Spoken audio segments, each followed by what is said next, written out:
Hi, Volume 9 of the Bible story. Um, Volume 9 by Arthur S Maxwell. Okay. I have a beautiful, before I start the story, there's a beautiful painting here by Russell Harlan, 1957. And this is the painting.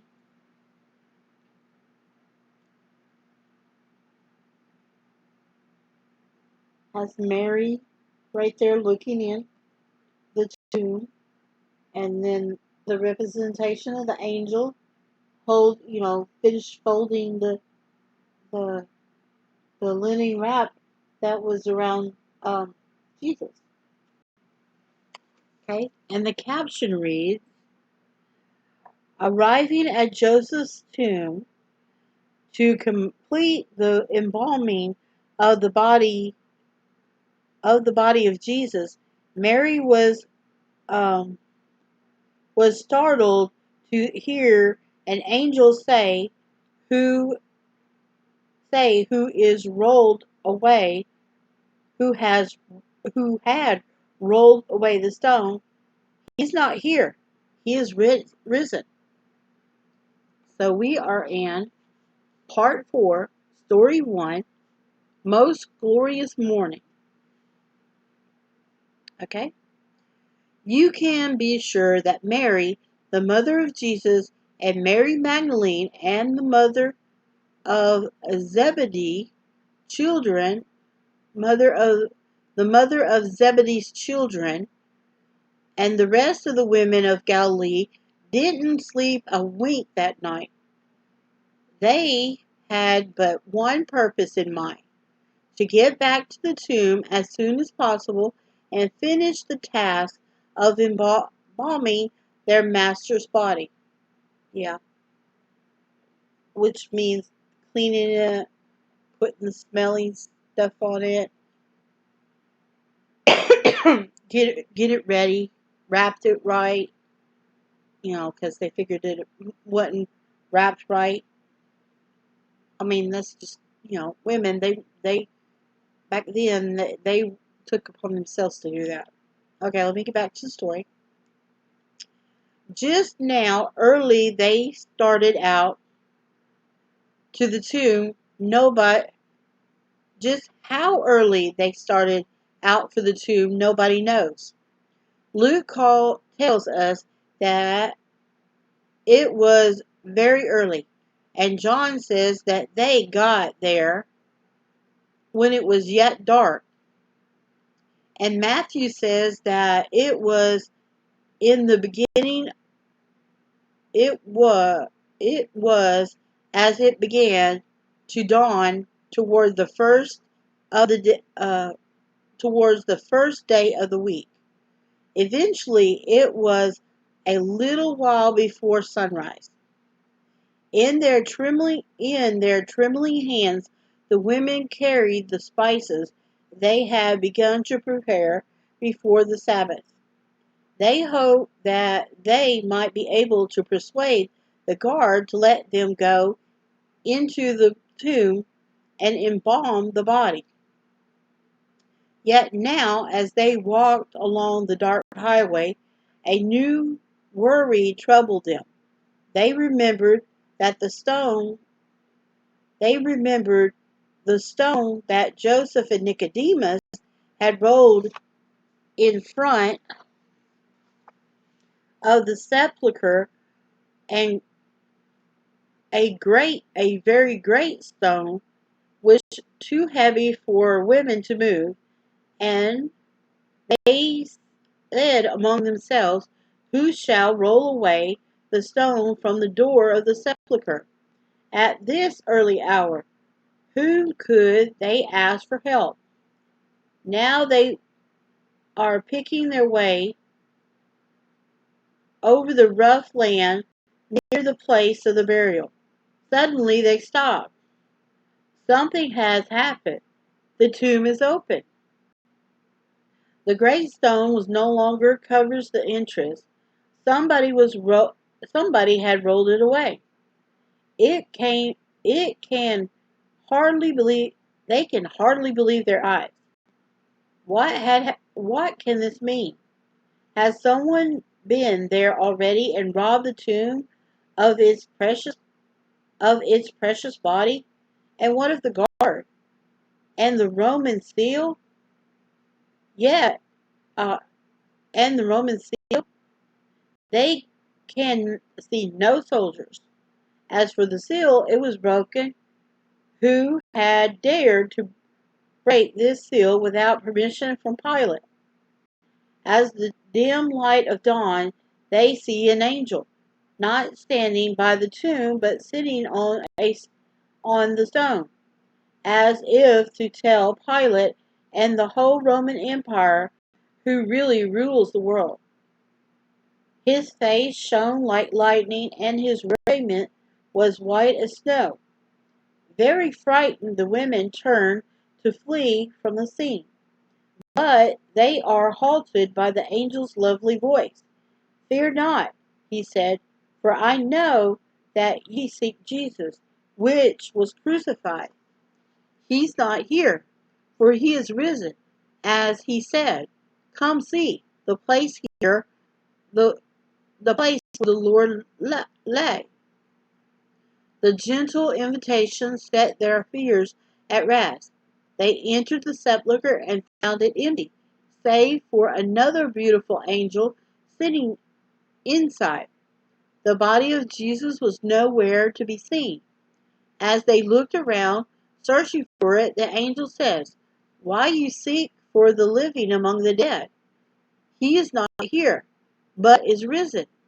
Remember how he spake unto you with when he was yet in Galilee, saying, The which Son of Man, must be delivered into the hands of sinful men and be crucified, and on the third day rise again.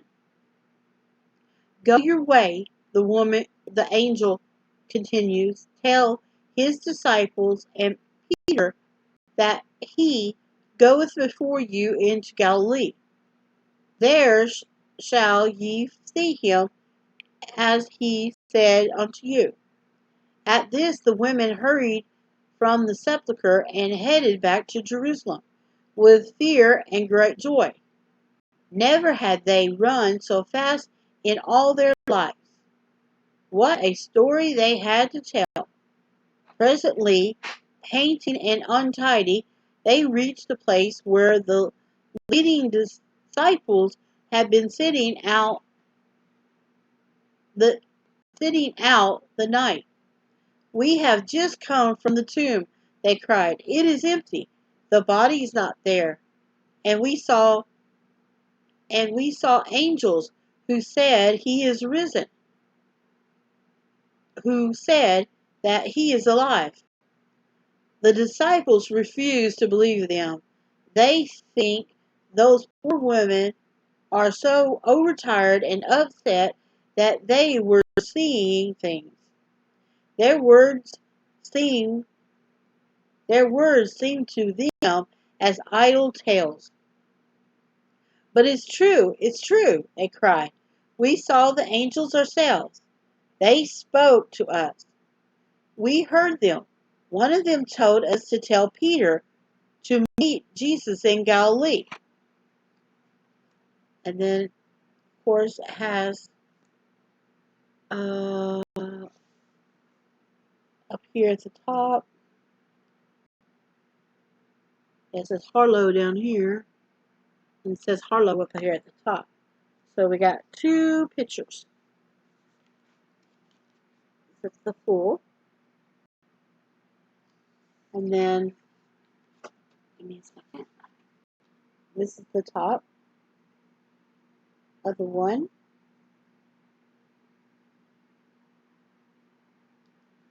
And then here's the bottom of them running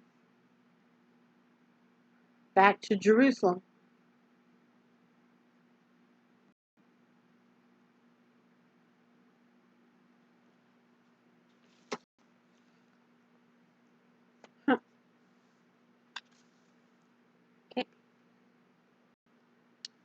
Okay. This touches Peter. He gets up and hurriedly leaves the room, followed by John. And now I hear the song He's Alive by Johnny Cash. Yeah, in my head. Yeah, it's called He's Alive by Johnny Cash, and it's basically pretty much this whole story right here. Okay, but you can Google it and find it out. Might like the Johnny Cash's thing. All right, let me get back here. The women might be right. One whispered to the other. Let's go and see. Together they started on their journey, running side by side, with John, the younger man, gradually pulling ahead. Their excitement grows as they get nearer. At last they reach the sepulchre and find it open, just as the women had said. John stooped down, looked in to see. To his amazement, he sees nothing there but the linen cloth that had been wrapped around Jesus and the napkin that had covered his head. Nothing more there. When Peter came puffing up, he preceded John into the tomb, but they found it empty. They were they are puzzled. So far, they had found the woman's story correct. The stone was rolled away. The body of Jesus is no longer there. But what happened to it? Had it been stolen? Yet that's impossible, for an armed guard had been outside all night. Can it be that Jesus had risen from the dead? Can it be that he is indeed alive? They hurried back to the city to tell the others what they had found. Only Mary Magdalene lingers by the empty tomb. Alone, she stoops down and looks into the sepulchre. There she sees two angels in white standing, the one on the head and the other on the feet, where the body of Jesus had lain. They said to her, Woman, why weepest thou? She said, Because they have taken my Lord away. Wait. Because they had taken away my Lord, and I know not where they had laid him. Just then, just then, Mary looks around and sees someone standing near her. Supposing he be the gardener, she said, Sir, thou have borne him hence. Tell me where thou hast laid him, and I will take him away. Then the gardener speaks, God's gardener. He said but one word, Mary. That was enough. It was enough. At once she recognized him. Master, she cried, turning towards him. Touch me not, he said, for I am not yet ascended to my Father. But go to my brethren and say unto them, I ascend unto my Father and your Father, and to my God and your God. Then he was gone. But Mary knows how that what the angel told her is true. She has seen him herself. She had heard his voice. He is alive. He is risen from the dead. As she rushes headlong into the city to tell the others the wonderful news, the sun was rising over the Jordan Valley, bathing all the mountain around about Jerusalem with the light of a new day. Another sun is shining too, for Jesus is risen, the Son of righteousness. And it has sun with U, not with the O. Okay? Whose arm and reeling whose warm and healing rays just bless mankind throughout all the years to come. Twin sunrise, most glorious morning, dawn of great dawn of a great new day for all the children of men. And then it's got John running, and it's a Harlan, and then it's got all the text in the middle. So it probably is a wonderful picture if it didn't have all this text in the middle. This is the illustration that is in there.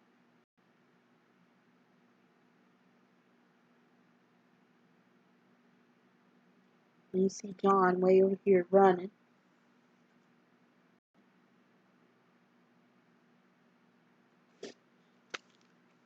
Okay. And that was the end of part 4, story 1. So I'm going to take a break, and I'll be back here in a bit, and we'll see what else is going to happen. Because now I do got that song in my head that he's alive. Wished I had it here. But Google it, and you might like it. I think it was 1960 something when it was. But it's a plane noise. But you'll see it. You'll hear. See you in a bit.